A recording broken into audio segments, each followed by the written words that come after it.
a ferocious dragon, looking down on the earth like a great calamity descended. One of the three worlds, the underworld, is in grave danger. In the entire underworld, only one person could resist the ancient being, one of the 12 princes of the underworld of Beikai. This is a warrior with a huge sword, burning red eyes and horns. To save the underworld, he cultivated for more than 1,000,000 years and eventually pacified the great calamity. However, he died immediately after becoming the supreme ruler of the underworld and creating a military artifact. The former subordinates rebelled, countless treasures and territories were divided. Warriors in cloaks are standing, purple energy is swirling in their hands. The person telling this says that is why. He asks that this same Prince Beikai is his ancestor who died and now he must accept the legacy. A lively sunny square where people walk. A guy with dark hair and purple eyes is sitting on a bench, saying that some unknown girl started a conversation with him at the time of his walk. He asks about the fact that in the opinion of the girl he is so naive. This is Lavu, he is 23 years old.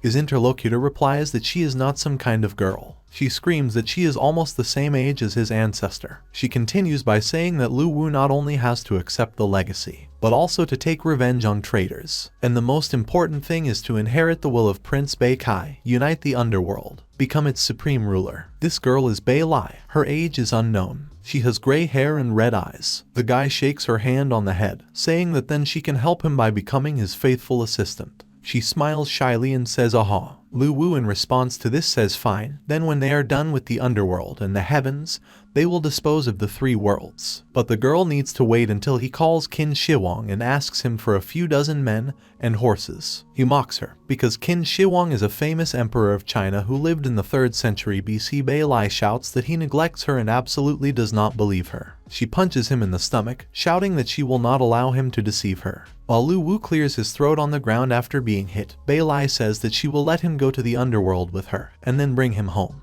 He says that Bei Lai is so young, but how much strength she has. He wipes his face and asks again about the underworld, opening his eyes slightly. Bei Lai opens a blue energy portal in the air, around which magic swirls. Lavu shouts to the girl that she should not take everything to heart and commit suicide. He is pulled into the portal, and he screams that he does not want to die. In the underworld, a portal opens in the sky, the energy from which hits the ground. Lavu lands on the ground, rubbing his bruised head, saying that he is in pain and not understanding what kind of place it is. He sees a huge castle in front of him, saying in shock that who knew that all this was true. He really is the descendant of Prince Beikai, then this is his. Bei Lai replies that of course, this is already his domain, which was named after Beikai, the largest in the underworld. Lavu asks again that it turns out he is their new owner. Bei Lai replies that it is true, but now he must come up with a way to regain the lost territories. Lavu bangs his fist on his palm with determination, saying that it is more important to return the lost lands, and it is also important to take revenge on traitors. He asks whether his ancestor left him a mighty army, an unsurpassed force, or a system. When his level rises, he will take over the entire underworld. Bei Lai spreads his hands to the sides and says that there is nothing. As he already said, Lavu is a general without an army. We will have to start everything from scratch. Lavu is shocked and shouts, addressing his ancestor that he really wants his descendants to die. He turns around, waving his hand to the girl and saying that he will not become any ruler. She should ask someone else. Bei Lai replies that although he really doesn't have what he wants, he still has a military artifact and This attracts Lavu's attention. He turns to the girl and says with a smile that although she doesn't seem to have any combat abilities, but this military artifact sounds good. Bei Lai answers of course. She stretches out her hand, and a ball of blue energy lights up there. She says it is the most powerful artifact in the underworld. It was created by his ancestor Prince Beikai to unite the entire underworld. A ring with a blue stone appears from the ball of energy. Bei Lai says that although the prince died just at the last stage of creating the artifact, she also took part in it, so she finished it, so the artifact is definitely powerful. Bei Lai continues by saying that this artifact's power is to use Yin Kai to strengthen the body. As long as the soul exists, the body can be replaced at any time. As long as there are souls under control, there will be an immortal host of spirits. She puts the artifact on Lavu's finger. The system informs that the artifact is activated. The identity of the carrier is determined. The blood test is over. The carrier is a descendant of the Prince of Beikai. The binding of the artifact takes place. The main functions and souls of Yin Yang are activated. Lu Wu looks at the swirling energy around the ring and says that this power is really incredible. But where can he get so many souls? If they are not, then what to do? Bei Lai replies that somehow she didn't think about it. She cries and screams that the artifact is useless without souls. They will have to look for a lot of souls. Lu Wu pats Bei Lai on the head and tells her not to cry. He thinks it's finally solvable, because she knows what he was doing in his reality. She answers through tears that she knows. She says that Lu Wu is 23 years old. The 365th descendant of Prince Bei Lai unsuccessfully ran his business for 3 years, is famous as a loser, created a gaming site, is lonely. He shouts back at her not to flaunt his old failures. He continues by saying that Bei Lai knows that he is a game creator, so his solution is as follows. If the girl can expand the functions of the artifact and combine it with the game he created, and then while the players are playing the game, they will be able to summon their souls. And while the game is popular, they will have countless undead troops. He asks if Bei Lai understands him. She replies that of course, and in case of death, the player will be reborn thanks to the mechanics of the game. Lu Wu says he didn't expect her to be a little girl and understand it. She replies that of course, she lost in WoW. Lu Wu replies that WoW died a long time ago. He continues by saying that, however, creating a game based on the underworld is a big project. For example, building guides, shop, dungeons, professions and classes, and so on. Bei Lai says to leave it to her. Using the artifact, you can create various things from Inkai and spiritual power, including the construction of locations. Spiritual power is the main indicator of strength in the underworld. The more power, the more powerful the creature. Players can use it to level up, upgrades and purchases. Isn't that the perfect mechanics? The main thing is that they can extract spiritual power for the sake of increasing their power and restoring the palace, and they can also take a commission for completing missions, for example, about 20%. Lu Wu says 30% with a smile. They come to a huge room. Bei Lai tells Lu Wu that his ancestor built this place, and she helped him, so she will make some changes. Lu Wu says that although everything is dilapidated, the greatness of the past is still felt and they will just put everything in order. 2 hours later, Bei Lai wearily leans back, sighs heavily and says that they have finally finished. Now he only needs to link the artifact to Lu Wu's game. He smiles and replies that it's time for them to return. A little later in Lu Wu's apartment, Bei Lai says that with the help of the soul extraction formation, she connected to the game server. While the player downloads and launches the game, his soul is sent to the underworld through a VR helmet. Lu Wu asks about what they will call this game. Bei Lai replies that they will be named after the artifact of the war in the network. They decide that their game will be called War on the Net. Lu Wu laughingly says that now they just have to wait until the spiritual force is collected. 2 hours later, the game downloads 0, comment 0, likes 0. Bei Lai does not understand why so much time has passed, and no one has downloaded the game. Lu Wu laughingly says that his small site really has few visitors, there is no need to hurry. Bei Lai says it's bad, they don't have much time. She continues by saying that to the east of the Beikai Palace is the Liulai district. The ghost general Sha Na is in the main palace. He has more than 500,000 soldiers under his command and his army is still growing. No one knows when he plans to come. Bei Lai continues by saying that if the main city disappears, they will collapse. Lu Wu's soul will be torn apart and he will not be able to be reborn. He shouts in shock about why she didn't say something so important earlier, where he will find 500,000 players now. Even if he finds it, they will torture him too. Then Lu Wu and Bei Lai notice that one player has logged onto the server. They are shocked that someone really came. The guy puts on a helmet, talking about the war on the net. What kind of game dare to claim 100% immersion? He continues by saying that even the most popular Atlandita game is only 55% realistic. This online war is just a braggart, a scam. He calls himself a pro player who will immediately see through the fake. This is Van Damon, a pro Atlandita player. Lu Wu watches him with Bei Lai and asks her if the players will really believe that the authenticity of the game is 100%. She punches him in the stomach and asks him not to doubt with her, she was only telling the truth. Lu Wu screams about where the little girl's strength comes from, it hurts him. Then he realizes that he feels pain while in the game. It turns out that the pain is 100% transmitted. Bei Lai asks Lu Wu to calm down, she thought about it in advance, so the players will feel weaker. She asks Lu Wu to look, the player has already started playing. Van Damon is amazed that the blood rain is dripping directly on his face. He shouts in shock that he can feel the rain dripping on his body. He doesn't understand that it's really true. Even Atlantis can't do that. He understands that it's not just a game. He wonders if he's really dead. He He died from an electric shock from touching the helmet and got here. The game system informs Wang Damon that during the Great Calamity, Prince Beikai died, saving many lives. After his death, the subjects who betrayed him divided his lands. Wang Damon, as a descendant of the Prince of Beikai, should go on a journey to regain what was lost. The game informs that the journey begins. Van Damon, as a young gentleman, is invited to choose his class. He is offered a choice of a warrior, an assassin, a magician. Van Damon laughs, saying it's alright, it's just a game. But the construction of the initial scene can't be only 800 meters. Anyway, he was the first to discover this treasure. As a pro player, he predicts that this game will definitely be popular. But why doesn't he see Hiller's class? Lavu and Beilai are happy with how hard they tried.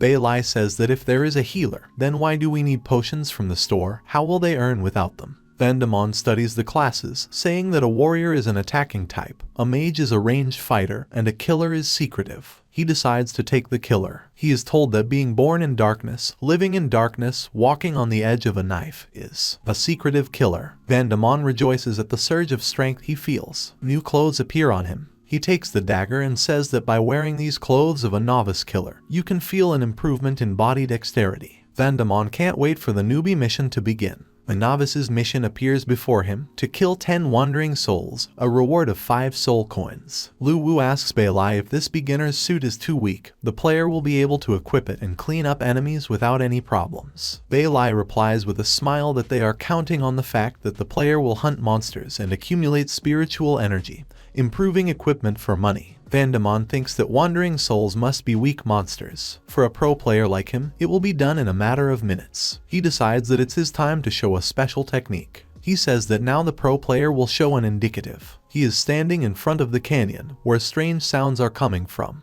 Van Damon thinks about what the hell, goosebumps from these sounds and atmosphere. He understands that even the details in this game are so realistic. He convinces himself not to be afraid, it's just a game. He repeats to himself that he is a pro player, we need to focus. Then a blue spike flies past his faces. He opens his eyes in shock. A snake appears behind him, growling that he has a soul and smells delicious. Van Damon screams that this is the wandering soul. He doesn't understand why monsters are so scary for beginners. Hell, they're almost like bosses in other games anyway, and that's too reckless. The snake growls. Van Damon says that there is a wandering soul in front of him. Of course, no matter how real it may seem, this is just a mob for beginners. The snake shouts to Van Damon that he is a bastard, and how dare he underestimate him. Van Damon accepts the monster's attack, not realizing that this soul is so angry. Even the emotions are so intense and real, it's incredible. He decides that it is useless to be angry and rushes into battle. He's a pro player, and this monster is too weak for him. The snake growls that people are so powerful, it seems he needs to use a fatal blow. Van Damon calls the monster with a smile, telling him to let him see how strong the so-called fatal blow is. The serpent uses a ghost strike. Van Damon understands that this is a strong attack and he was careless. The serpent uses a second ghost strike. Van Damon shouts in shock that monsters have a 2-stage strike for beginners. He doesn't even have one skill. Van Damon flies into the ground after receiving the attack. He is lying in his underpants on the ground. The strength of the monster's equipment is 0%. Health is 2%. Van Damon understands that the equipment has not only a durability setting, but also a damage assessment. It's too real. He understands that the snake has only 2% of health. There is no reason to be afraid of him. He only needs to make one hit. He rushes into the attack and shouts that he is about a player who has survived countless equipment, will not die in the initial location. He rushes, shouting that he will show the monster the last blow. He refers to himself as Lao Tzu. This is an arrogant appeal to himself or about himself. But then Van Damon stumbles over a stone. He falls face down to the ground and his health drops to 0. Player Van Damon died 3 hours before rebirth. Beilai screams that this can't be. Van Damon called himself a pro player, but he can't even kill the initial monster. Lavu answers her that the strength of the equipment needs to be adjusted, and the damage to the environment needs to be reset. Otherwise, he asks Beilai why the resurrection is in 3 hours. She answers him that because the player's body in the underworld is compacted with yin kai, but after the soul is dispersed, it returns to the main body very quickly, so that severe damage can be inflicted. Therefore, they need a break. Lavu replies that he understood. Van Damon in the real world screams that he died because of the stone. It's so real that it's outrageous. Fortunately, no one saw it, otherwise he would have lost face as a pro player. And most of all, he is annoyed by these 3 hours of rebirth. He doesn't understand why the game is free, but it's just a treasure. He can't let another player succeed in it before him. Later, Vandemon writes in the closed group Atlantis that he found a super cool game. Plans to quit Atlantis. He sends a link to the game. This is a war on the net. Description: the game has been developed for 10 years. It's just perfect. Gtashka and LOL are not standing nearby. Warning: there is no top-up in the game. The entrance is free. Vandemon writes in the chat that this is a war on the web. He suggests others to try it. They have no idea how much fun it is. They tell him that he seems to have gone mad, and maybe they should recruit a new killer. Damon is so fickle, so let him go where he wants. Vandemon replies not to provoke him, but just to try. He gives 10,000 coins to everyone. If he doesn't come in, he's already streaming. They answer him that they took a screenshot of his message, and the game is downloaded. They'll be back in 5 minutes to slap him and take the money. There are notifications in the system. Player 1 Soul Strike joined the game. Player Against the Wind joined the game. Player Invincible Berserk joined the game. 3 players stand in shock. They are amazed at how real everything is. Vandemon didn't lie to them. This game is good. They think that the company of this game is ready to take over the world. Then one of them shouts to the others to be careful, there is a monster ahead. The snake at the sight of the players happily growls that fresh delicious souls have come. He will bite them all. Players are shocked about what a terrifying monster. They don't understand why the game is so real. They need to run faster. One of them shouts to the other player to choose his class faster. They are losers, and still be afraid of demons for beginners. He encourages his brothers to follow him and kill the monster by insulting him. Another player shouts that this game is so real that it almost deceived Lao Tzu. Isn't it a monster for beginners? He encourages other players to kill the snake. They all rush to attack the monster. Bei Lai tells Lavu to look. It seems the players are happy, but they have succeeded. He answers her that the players have adapted very quickly. The team game has reached a tacit understanding. Is it really a professional team? At this time, Vandemon writes in the chat that 5 minutes have passed, and they still want to hit him. He does not receive an answer and writes that it has been 10 minutes. He asks the other players if they are people. Then he writes that it's been 20 minutes, and turning to the players of the bastards, asks if they liked it so much. Then Vandemon writes to the chat answer. Then, he angrily writes to them that they are all dumb or something. He writes for 30 minutes in anger, and he asks if they want to wait for him. He asks them if they remember that it was he who recommended this game. In the game at this time, one of the players cuts a snake with a sword. Having won, he tells his brothers that these were the last wandering souls. He says that he will first receive a reward for the mission and increase the power of the squad. He is informed that he has successfully defeated 30 souls. The novice's task is completed. The 1 sword strike player is congratulated. His level has been raised. He received a reward plus 5 soul coins. He looks at the energy around him and says that Capits, this feeling when the level rises, is absolutely not the same as in other games. It's as if he feels a change in data. He continues by saying that the level of this game allows him to feel the strengthening of body characteristics, and these changes are incredible. Other players ask that it's cool, and it turns out they can feel superhuman strength. He replies that yes, if their level continues to rise, this feeling will continue to get stronger. Other players are happy about it. One of the players decides to buy something in the store. He opens a shop where you can buy an ogre club, the first level. To buy it, you need 8 coins to improve the second level. You can also buy a mana recovery potion after using a spell by a magician, restores strength, and costs 1 coin. A magic wand of the first level requires 9 coins to upgrade to the second level. The player says that he now has 14 coins, just enough to buy weapons. He understands that it's a good thing that he didn't choose a magician, otherwise the equipment is too expensive for them. He buys a weapon, an ogre's club, spends 8 coins on it and is thanked for the purchase. He raises a baton over himself and laughing says that having received a new weapon, he feels stronger. He shouts to his brothers that he will help them clear the souls of the newcomers. They shout hurrah to him, and that they also want to raise the level, they also want to feel the elevation.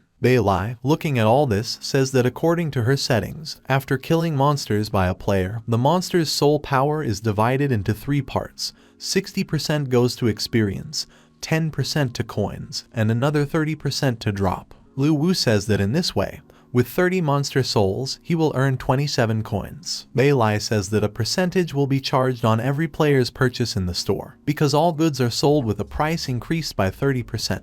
Lavu happily says that the more players buy, the more he gets. This is a win-win option. The players enjoy the game, he enjoys the money, and everyone is happy. This game is their future. Lavu opens his arms to Bailai, calling her his little genius. Laughing, she flies into his embrace. The Ghost Mountain is illuminated by energy. The system reports that it reminds that the player who entered the Ghost Mountain location caused a new side quest to kill the elite mob evil spirit. All players who took part in the quest will receive an additional 3 coins, and the drop can be exchanged in the store. Players walk around the location. Their leader says that they were worried about the lack of experience in vain, but they don't understand where to look for this mob. The Ghost Mountain doesn't look very good. Something is getting their attention here. This is an elite evil spirit mob. He shouts that the humans have invaded his territory. They are not looking for death in any way. One of the players says that his level is the highest and he will go first. Let the others cover him. He rushes to the attack. He shouts to the others to pay attention to his attacks and evasions. Don't skimp on recovery potions, there are a lot of them. It's worth attacking even if they have low damage. They fight monsters as a team. Lavu, watching this from behind the stone, asks Bailai if it's too early for battles with elite monsters. She says no. This group of players is stronger than they expected. Low-level souls can't stop them, so they should give them a new incentive. In addition, this elite monster will drop a useful drop. Lavu asks what it is. Bailai replies that she will keep it a secret, but he will find out soon anyway. The monster roars and shouts to the players that they have come to die. He has 2 health units left. Here the leader of the players flies off to the side. He hardly rises, and it says that the potions are over. They are so close to finishing off the monster. Was it really all in vain? There is laughter from above. The monster raises its head up. It's Vandemon jumping out of the sky, who says that they came here without him to farm monsters, so it's their fault that they can't cope without him. They ask him when he came. He answers the players that the main character came at the most critical moment to save them. He is told that he does not want to save, but obviously to take the loot. The evil spirit is defeated.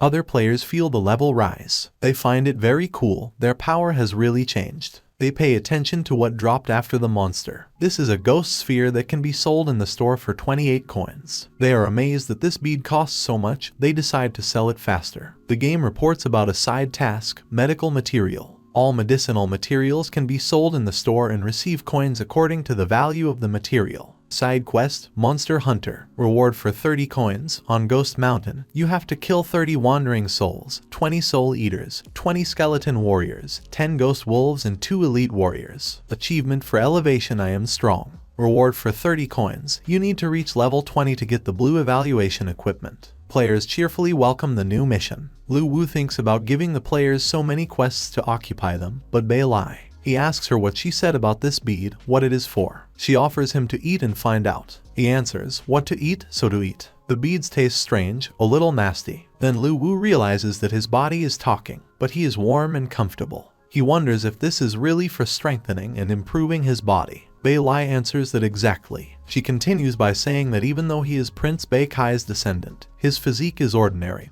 They should use a similar artifact to improve his body. Lavu says what's cool and what are they waiting for then? They have to try and attract more players, so they need to avenge his ancestor as soon as possible and unite the underworld. The game reports that players have been playing for 12 hours. They need to get ready to exit the game. They are amazed that the game has a time limit. It cares too much about them, and that it has been 12 hours since the player will feel the game, if only he has entered. Here someone shouts that he has only 1.5 coins left to buy a bone cutter. They are upset that they have to quit the game. Lavu asks Bailai about the fact that they created so many tasks for beginners, why she programmed a forced exit. She replies that of course, so that everything is in order with them. Although their souls enter the underworld, their bodies will still be in reality. If the players stay here longer, their bodies won't hold up. Lavu replies that he understood, it's all for their further development. The system reports that Vandemon has successfully exited the game. He bows out on a chair and says that judging by the cramp, all this is perfect. He wonders if life has any meaning if you can't play war online. Continuous torment. In this world there is nothing more painful than waiting. Then Vandemon sees that a message has arrived from his boss. Boss Wang writes to them, addressing them as suckers, that they are busy. Why don't they come to Atlantis today? Team competitions are coming soon, and they scum don't increase their experience. They don't want to participate anymore. He writes that the employee has to work, their boss is working, and they think that's enough. He doesn't want to hear their excuses. In 30 seconds for everyone to be online or fail. Vandemon is amazed by such words. He replies that they did not sign the contract. He leaves. They are all people and require appropriate treatment. Boss Wang replies to him that it's amazing. Now he's delusional. If Vandemon wants to get out, then let him get out. Vandemon left the conversation. Boss Wang comments on this with the words that there are enough people without him. The black sheep spoils the whole flock. The rest need to quickly enter Atlantis. The user responds with a single blow of the soul to him that maybe the boss won't believe it, but he has become obsessed with one game and also wants to leave. The user urinates against the wind, writes that he thinks so too. The strongest pair writes that he is also with them. He does not know what to answer at the beginning, but then writes that he knows that they are joking and that everyone should immediately log in online. And what kind of game is this that could be better than Atlantis? They throw him a link. Boss Wang replies that the game weighs only 800 megabytes. This little game has no future. They should remember that Atlantis is one of the most popular games right now. The market share is 8%, and the estimated reality level is 55%. He writes that if his words are unpleasant to the players, then you should not make noise. He will raise their salaries. One stroke of the soul left the conversation. Urinating against the wind left the conversation. Boss Wang is shocked. He asks Pear if she is here. He asks if insanity is transmitted via the internet. He is told that single men and women cannot coexist together and it's time to say goodbye. The strongest pair left the conversation. Boss Wang is shocked. The next day, one of the players tells the others that after leaving Atlantis, they create a team in a war on the net. Does anyone have regrets? They answer him that there can be no regrets. The potential of this game is huge. They are its first players. They have a big advantage. Is he afraid that they will not earn money later? Suzli confirms his words, saying that she wanted to fuck, but did not find a way to do it. Wang Kao answers her that it just shows that the creator of the game does not lack money. Isn't it a way for them to earn? There are not enough soul coins in this game. First they save them, then they spend their hard-earned money. Chen Zioi replies that they said everything correctly. Only one thing does not give him peace. He rummaged through a bunch of sites, but never found a single advertisement for the game. What this company was thinking about. Then there is only one option. The creator of this game really has a lot of money. At this time, Beilai is sitting and crying, saying that Lavu is really poor. He smiles and asks her to wait until they have more players, then they will go eat seafood delicacies. He will definitely fatten her so that she will turn into a pear. She whispers that she doesn't like to get fat. He asks Beilai that, as a rule, gaming companies earn on donations, and what about the introduction of this system? Beilai replies that it is impossible. Coins from the war in the network are quite rare and players need to try to get them. They can't miss the point. They have to find a way to expand their audience so that more players play the game. Lavu says that as she said, he is poor, very poor. Not to mention a platform with a lot of traffic. Promotion there costs a lot of money. Beilai asks about what they should do then. She wants to eat other food, not just instant noodles. He tells her that she is crying like a child again. She needs to calm down. He has an idea. She asks about what the idea is. He says the idea is to join one event. He looked through a lot of sites on the internet last night and finally discovered this event. This event is the best novelty game. To find the best game of the year, Platform 173 launched a vote to promote the games. Some registered gaming sites can choose one game of their own production to participate in the contest. During the voting, all participating games will be evaluated by game reviewers on this platform according to a 10-point system. All games with 8 or more points will be advertised on the main page of this platform for 1 day. After that, there will be a vote among the players. The contest will last 30 days. Lavu, after reading this, says that for the first place in the voting, there is a 10-day advertisement on the main page of the platform, and as a bonus, a 5-minute video with a demonstration of the game schedule. Second place, 5 days of advertising. Third place, 2 days. He asks Beilai if she knows what the most important thing is. She asks what in response. Lavu replies that this event is completely free. She asks with a smile what they are waiting for. They receive a notification about the successful submission of an application. An application has been successfully sent to the event The Best New Game and is under consideration.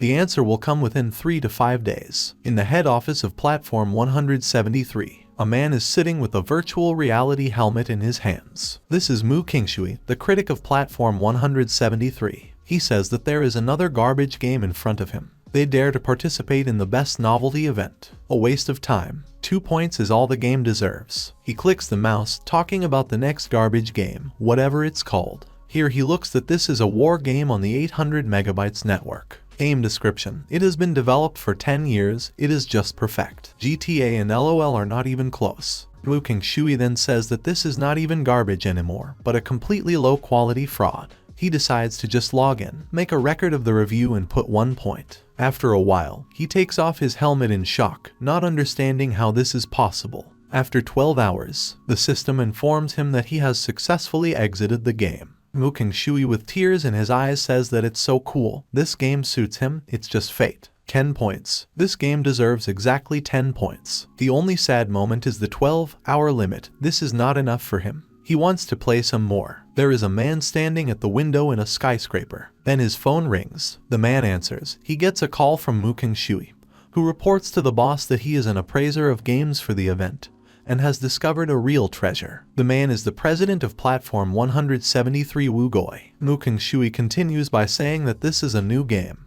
He can't find the words to describe it, but it will definitely help them grow quickly and make their platform #1 in the country. He sent the link to the boss by email. Wu Goi, seeing the link, says that the treasure is 800 megabytes. Now games similar to reality are popular on the market. They all weigh at least 50 gigabytes. Wu Qingshui is just wasting his time. Wu Qingshui asks the boss not to be angry. He asks him to try to play for a start. If after that the boss is still not satisfied, then he will apply for dismissal. In response, Wu Goi, wearing a helmet, says that he has played countless games and now it is not so easy to surprise him. What kind of game can satisfy him? There is no such game in the world. The system reports that Wu Goi has successfully connected. He finds himself in the underworld in shock. He doesn't understand how this is possible. He had never seen such a realistic game in his life. It's a masterpiece. This game will definitely become popular. Noon of the second day, Lu Wu and Bei Lai are sitting at a table near a food stand. Bei Lai tearfully thanks Lu Wu, saying that she can finally eat something other than noodles. This fried rice is delicious. Then Lu Wu's phone rings. They ask him if he is the owner of the game War on the Net. He gets a call from the person in charge of Platform 173, with Lu Wu wanting to discuss something with him when he has time. He gets a call from Wu Goi, who thinks that he has been playing all night. And if it wasn't for the 12-hour forced exit mechanism, I probably wouldn't have known that it was almost noon. Therefore, he had to urgently call the creator of the game. Lu Wu says no problem. He's free now and can come over. Wu Goi is shocked to think that the other party agreed so easily. He definitely has the opportunity. As long as he controls the game, the company will develop rapidly. He asks Lu Wu to tell him where he is. He will fly to him himself. Lu Wu thinks that Wu Goi will really fly in to meet in person. He seems to like the online war. Wu Goi happily says that this is a coincidence. They're in the same city, he'll be there in 20 minutes. Bei Lai asks to bring her another portion of food. 20 minutes later, a car stops in front of Lu Wu and Bei Lai at high speed. Wu Goi comes out of it, who introduces himself as responsible for Platform 173. The food seller, seeing him with tears in his eyes, thinks that he is definitely not sleeping. This sick boss who drives a supercar is going to buy his fried rice counter. Wu Goi asks Lu Wu and Bei Lai if they can talk. The seller is very upset, as from the loss of a lot of money. Bei Lai asks to wait until she eats and then they will go. Wu Goi asks about who it is. Lu Wu replies that it is his younger sister. Wu Goi with a smile offers Bei Lai to change the place. He knows where to eat better. Lu Wu and Bei Lai follow Wu Goi. Bei Lai turns around disappointed, looking at the rice left behind. She is told that walking along the road you need to look ahead. They come to a very beautiful place. This is the best restaurant in Jialan. Even for those who have a lot of money, it is difficult to book a place here. The waiter girl offers guests a bluefin tuna dish, which will have a richer taste in combination with this bottle of wine, worth 68 yuan. Bei Lai opens his eyes in shock at the sight of so much food. Lu Wu understands that one bottle of wine costs 68 yuan. This man is very rich. He tells Bei Lai that young children should not drink alcohol. Wu Goi asks Lu Wu if he created the game on his own. Lu Wu ponders the answer. He's thinking about how to say it. He just used the artifact and instantly created the game. Wu Goi, seeing his confusion, says that he cannot answer. It's nothing. He shouldn't have asked about internal secrets. He offers a drink. Wu Goi continues by saying that he appreciated Lu Wu's performance, and he really liked it, so he wants to buy it. Lu Wu can set the price himself, he will pay. Lu Wu drinks and thinks that he knew that Wu Goi was only interested in buying from the very beginning. He replies that it is impossible to buy the game. The development of this game required a lot of effort from their team. He has no plans to sell it. Wu Goi is offering 10 billion for the game. Lu Wu thinks about this amount, imagining a huge pile of money. But he thinks that he is poor, not stupid. If the online war becomes popular, it will bring much more money than 10 billion. He apologizes and says that this game was developed for fun, not for money. Wu Goi offers 15 billion for the game. Lu Wu thinks that enough is enough. Even if he wants to sell it, he can't. The underworld is real and this game is tied to it. Without its artifact, no one can control it. Lu Wu replies that their team is really not going to sell this game. Love and dreams are priceless. Bei Lai supports him, saying that's right, they're not selling the game. Lu Wu is thinking about 15 billion. His soul hurts and tears come to his eyes. Wu Goi is shocked to think that he thought that the young boy would be easily persuaded with money. He hadn't expected him to be so determined. Lu Wu has maturity and foresight. He is a head taller than his peers. Wu Goi seemed to see himself in his youth. Wu Goi tells him that in this case he will pay Lu Wu 100 million a year if he publishes the game only on their platform. Lu Wu is thinking about such a proposal. He thinks about what he promised Bei Oi, that he would avenge Bei Kai and unite the whole world. So the number of players matters to him. If he agrees to such an offer, it will undoubtedly limit the growth of the number of players. Lu Wu apologizes, but says he still can't agree. He continues, saying that he is ready to cooperate exclusively with their platform for 2 months, provided that they place the game on the main page. Wu Goi thinks that Lu Wu is completely out of his rhythm and takes the initiative in negotiations. This young man is difficult to deal with. Wu Goi tells Lu Wu that he really knows how to run a business, although it is difficult to deal with him, but he agrees. He is sure that his game will be a hit. Wu Goi continues, saying that in addition, the best new game at the event, regardless of the result, will receive a bonus in the form of a demonstration of graphics. This position is their most expensive method of promotion,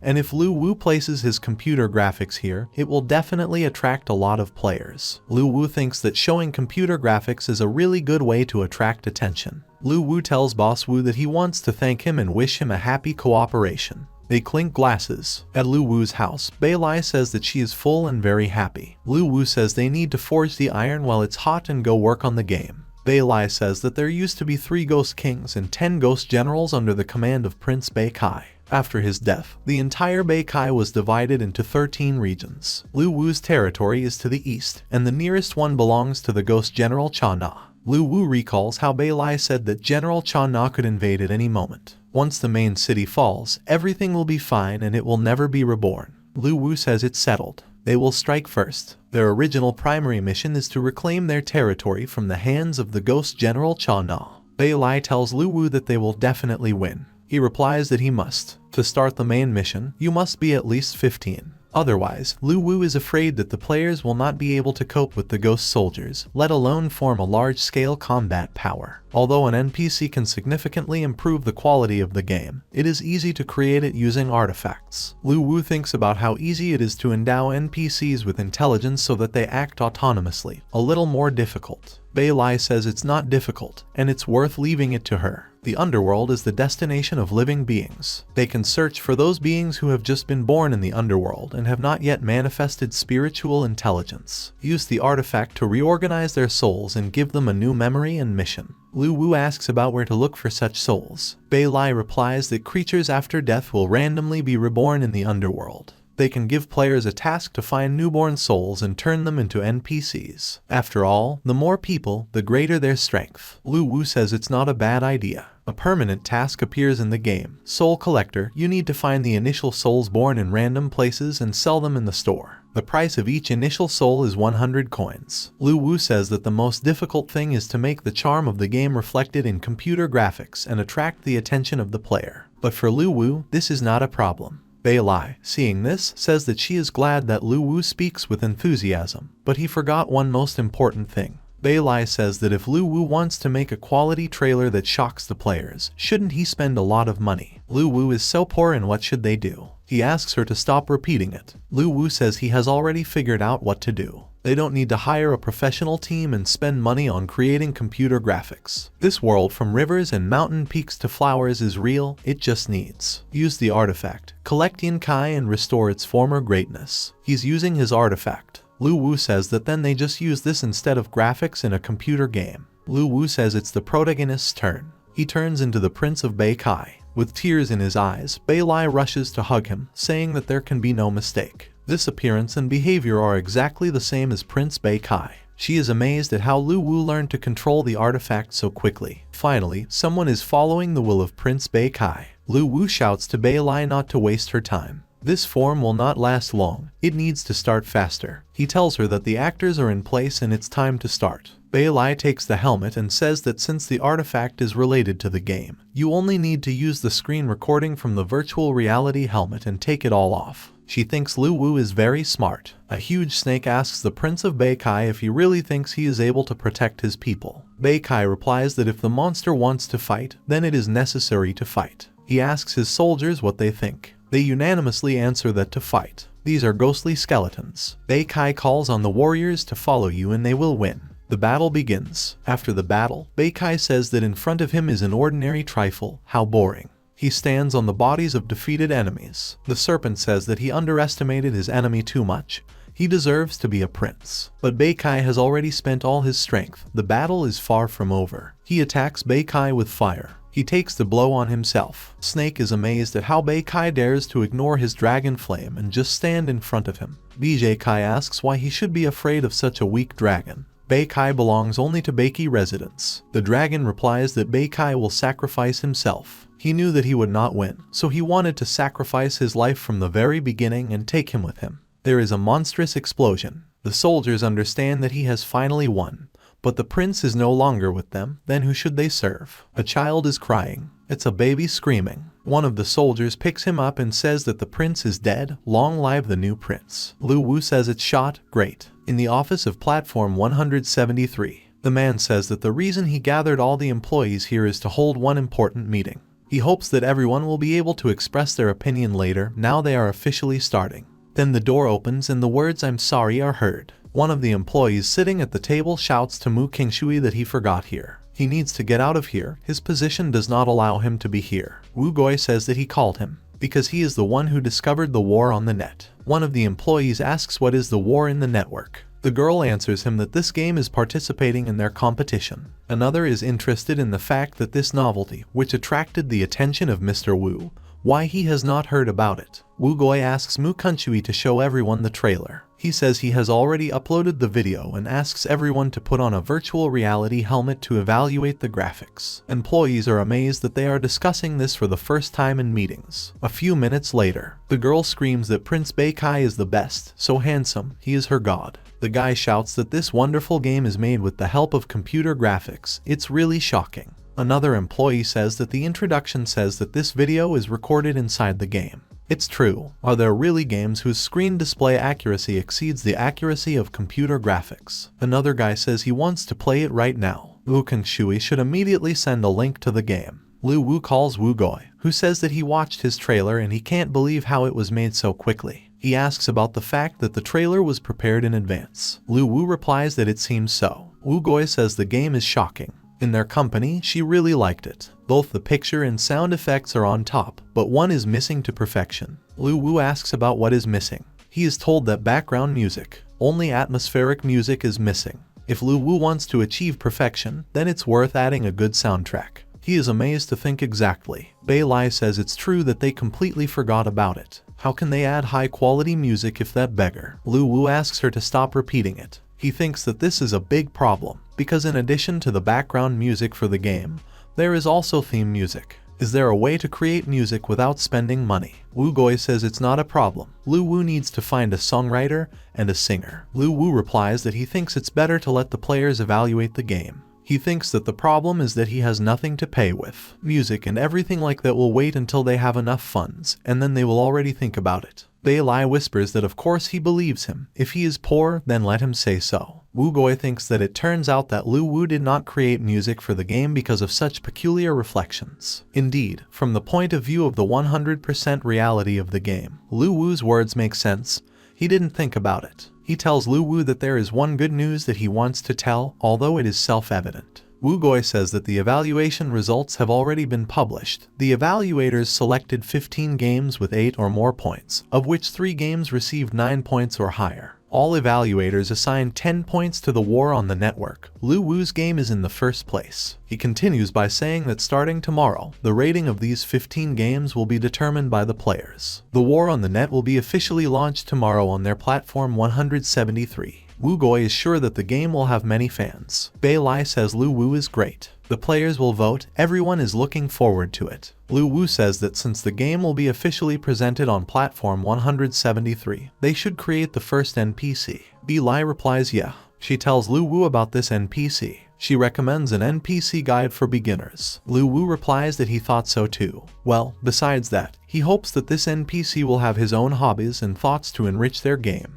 Lu Wu creates a ball of energy and says that those initial souls that players sold in the store can be used to create an NPC with soul and consciousness. Bei Lai replies that the initial soul is still pure. It is necessary to use spiritual power to transform it into a human form. Lu Wu creates a character saying that well, besides the fact that he will guide the players, the perfect NPC can even have fans among the players. Bei Lai, watching him, asks if he wants to create a beauty. She notices that he created a male NPC who is really handsome. Lu Wu says that because a handsome guy will attract female players, and they will attract male guys. He'll kill two birds with one stone. The created character immediately causes a column of fire. Lu Wu is shocked that the NPC has just been created, and he is already so strong. Bei Lai replies that of course, an NPC is endowed with a full soul because of his Kai. Then Bei Lai says that she remembered that she forgot to tell one important thing. Since this is a real person with full consciousness, he can attack them. Lu Wu asks her to calm down. He thought about it in advance, so the NPC falls to his knees in front of Lu Wu and introduces himself as Lu Mo, says that he is glad to meet the descendant of Prince Bei Kai.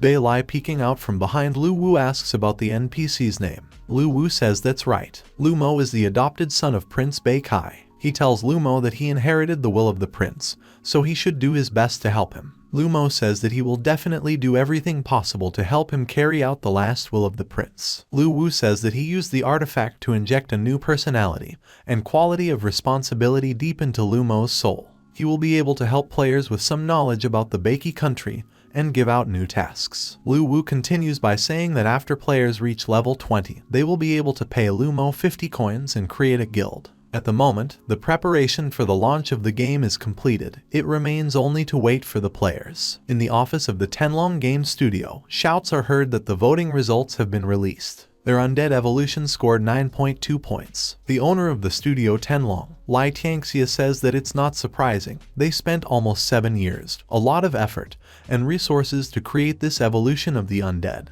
He feels that the score is a little low and asks about how much the Malin studio game The Rise of the Protoss scored. Protoss are a race from the computer game StarCraft. The subordinate replies that 9.1 points. Lai Tianxia replies that they conceded to them. Not bad, it seems they are in the first place. He replies that the war in the network scored 10 points. He tells the boss that they are on the second. In the first place is another game. It received a score of 10 points. Lai Tianxia shouts in shock that they are not the first. What kind of game is this? Nai Malin says that the war in the network is 100% realistic, and the size of the installation package is 800 megabytes. Lai Tianxia is shocked to think about how so. The realism is 100%, and the package size is 800 megabytes. Is it possible? This is definitely some kind of scam. Wu Goi is sitting in a chair and thinking that a few more minutes and the war in the network will be launched on the platform. He thinks about how many surprises Lu Wu's game will bring. He can't wait. Lai Tianxia is calling him. He answers the call and Lai Tianxia shouts to him that he took part in his game evaluation event. Otherwise he is pulling scams. It's too disrespectful to him. It took their team 7 years to create the evolution of the undead. He knows that. Wu Goi asks Lu Tianxia if he means that after getting second place,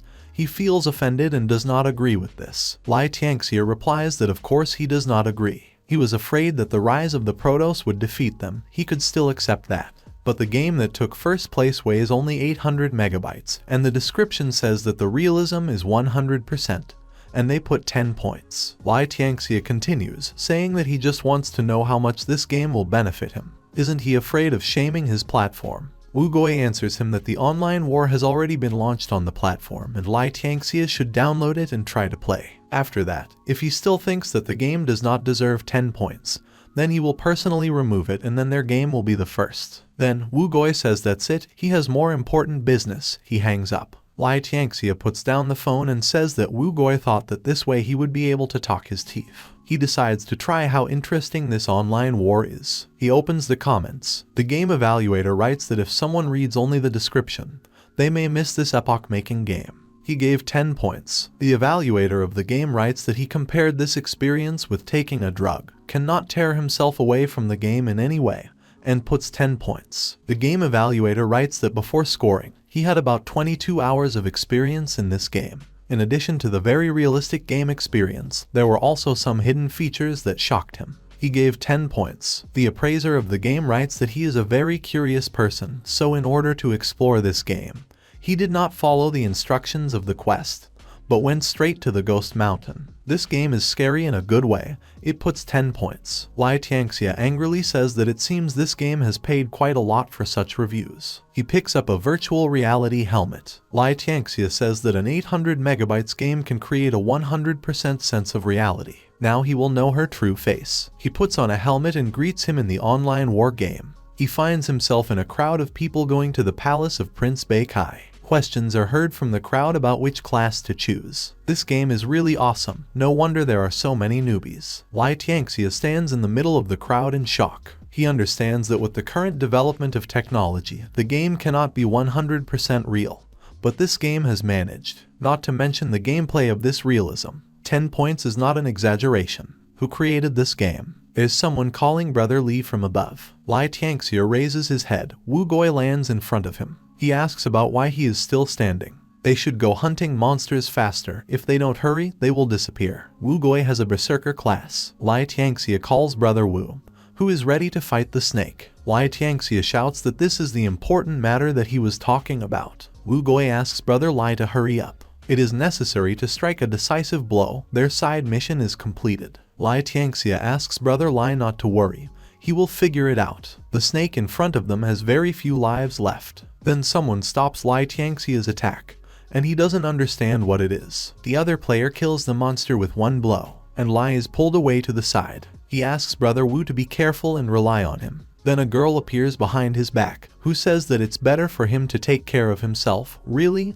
His comrades. The system informs Lai Tianxia that he was killed and the process of resurrection and cooldown begins. He doesn't understand how it happened that he was killed. Also this cooldown. Where else is a similar function used? What kind of nonsense is this? He sits down in a chair, saying that on the other hand, the game amazes even a developer like him with a lot of experience. Apparently, it wasn't just him and Brother Wu who were so brazenly disposed of. Thanks to these stories, the game is becoming more popular. A new assistant actor writes in the chat that the development is still ongoing. What does a 3-hour resurrection mean? The Golden Strongman writes that he was killed by another player. These robbers are completely brazen. Isn't there some commander who would be responsible for everything? The Lanlan Wars Guild has been created, which recruits everyone. The Knife in the Shower writes that, as he thought, while the guilds are recruiting strong players in full, he has only level 12. Lai Tianxia, reading the reviews, thinks that the evolution of the undead, which they have been developing for 7 years, does not even go in comparison with this. This game is a perfect product. An inscription appears on the monitor stating that the total number of users is 30,213. Lu Wu says that according to statistics, some people still expect to be resurrected even after death in the game. Bei Lai continues, saying that in other words, their game is gaining good momentum. Lu Wu tells her that this is not enough. We need to attract even more players. Lu Wu tells Bei Lai that according to her, General Cha has more than 50,000 soldiers, and soon he may invade. Until then, they should attract as many new users as possible and form their army. Lu Wu calls Wu Gui. He asks him to help him. Lu Wu asks what's the matter. Wu Gui says that when he wanted to get rid of the wandering soul, he was killed by some players. Does Lu Wu really think that Wu Gui will tolerate this? Lu Wu asks what he wants. Wu Gui replies that he wants soul coins. He asks to give him some coins to buy a few gizmos and accomplish his revenge. Is it that hard? Lu Wu is studying the counting of his coins. There are 23 of them. Lu Wu replies that he informs, just in case, that in the future he will be able to receive coins for killing monsters. Their development team has no other choice. But before officially launching the game, Lu Wu kept 100 coins for himself. He can give them to Wu Gui, but he can't give more. Wu Gui talks about that, so what? The game has started, but shouldn't he control everything that happens in the game? Lu Wu replies that it's a bit wrong. Developers can no longer get involved in the affairs of the game. He asks Wu Goi for forgiveness. Wu Goi asks to introduce him to the team of creators of the game as soon as he gets a chance. He wants to show the monsters he created. A few hours of yourself on the Ghost Mountain Range. Lai Tianxia tells Brother Wu that after they entered the Ghost Mountain Range, there were an order of magnitude fewer players. They are lying in the grass, hiding in the bushes. Wu Goi asks Brother Lai not to worry. They were robbed all honestly, you need to wait for the right time. Wu Goi says that he bought this giant blade for 100 soul coins that Lu Wu gave him. He can't waste these coins. They watch as the two players who attacked them fight a monster that has only a few health units left. The player guy tells the girl that the monster's health is about to end.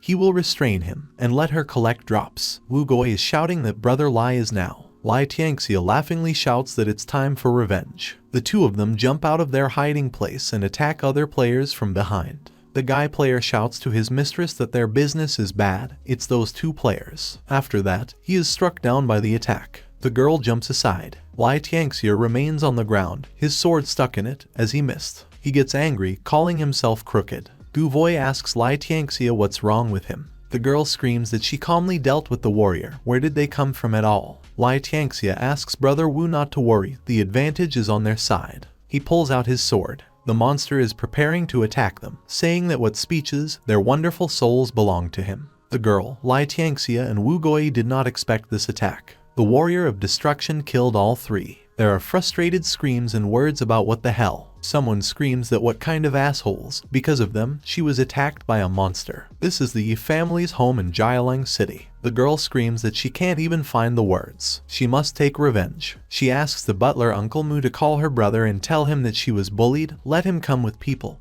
and more. This girl is Yi Zuer. She is sitting holding a virtual reality helmet in her hands. The butler accepts her order. At the headquarters of the gaming platform 173, a door opens and the boss is asked what he was looking for. Wu Goi asks about the fact that all the employees are working. The subordinate replies to him that of course, it's been working hours for a long time. Wu Goi says that it is good and immediately necessary to notify all employees that they need to gather in the conference room. At the headquarters of the Tenlong Game Studio, employees sit and work at their workplaces. One of them is sitting and eating a bun. Lai Tianxia appears behind him and puts her hand on his shoulder. An employee in shock shouts to his boss that he just overslept a little, but he had no thoughts of eating at the workplace. Lai Tianxia has bruises under her eyes. He says it doesn't matter. Have all employees put on their helmets and prepare for war. The butler tells the gentleman that he has already come.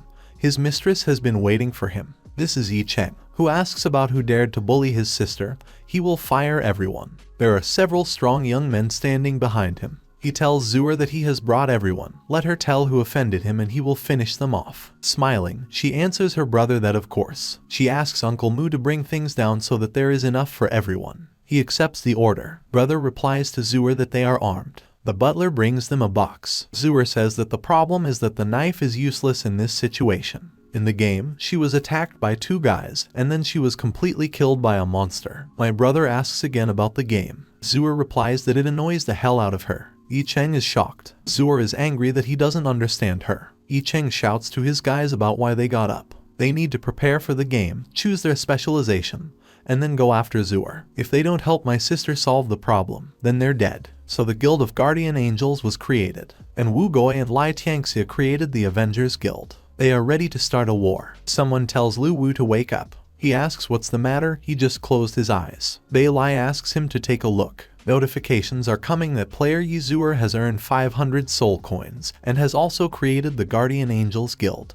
Lai Tianxia writes that the Guardian Angels Guild kills everyone indiscriminately. They invite you to join the Avengers Guild. Peppa Pig writes that she will collect all the soul coins and start killing all of the Guardian Angels, even if the rate is 1/600.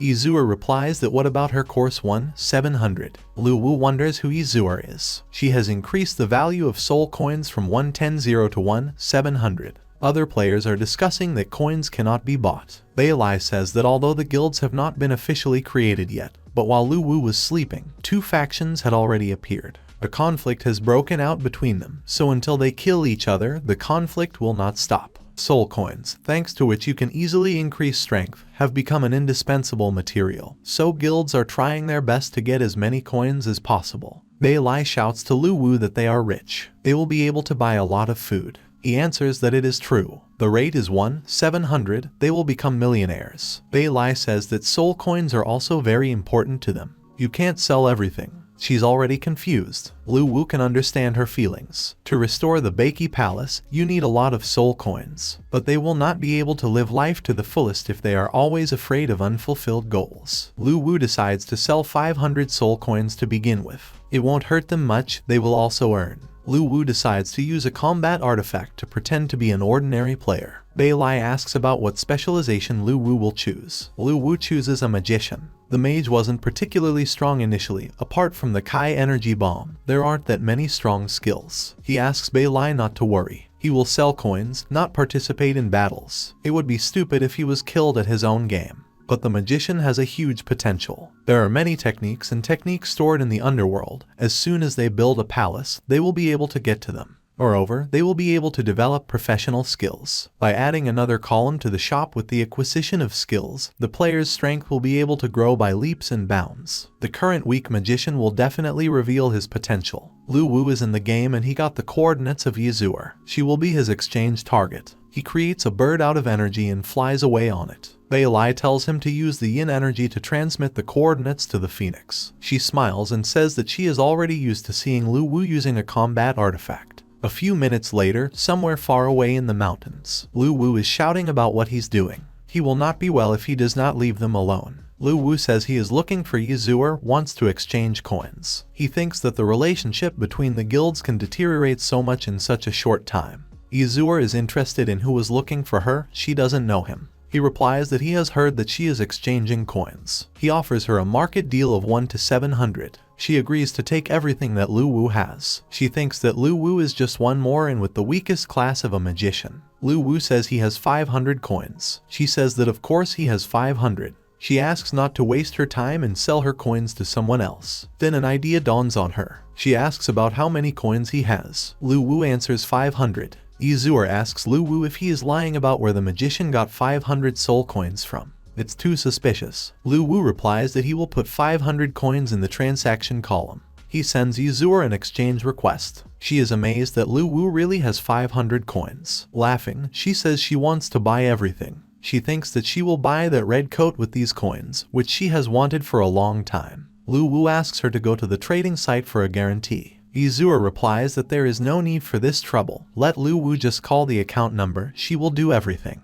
She asks Benji to transfer money to Lu Wu. He says he sent his account to the message bar. Lu Wu thinks that we are talking about 350,000, and she will transfer the money so easily and is not afraid of cheating. He thinks about the fact that Yizur is not worried about money at all. Yizur asks Lu Wu where he got so many coins from. He replies that it's all because of the task. He was very lucky. I was able to get all 5 souls and quickly exchange them. Yizur replies that none of her guardian angels guild has ever received such a soul. Her servant tells her that he transferred the money. Beilai informs Lu Wu that Yizur is not cheating on him, the money has come. Now they will be able to buy countless goodies. Lu Wu replies that it's not worth checking. They trusted him, and he trusted them. He transferred 500 coins, and thanks them for their cooperation. He hopes that someday they will have the opportunity to make a deal again. Yizur thinks about how charismatic Lu Wu is. He's very cool. She underestimated him. It turns out there are other interesting guys besides her brother. Her servant says that Lu Wu did not even confirm the transfer of money.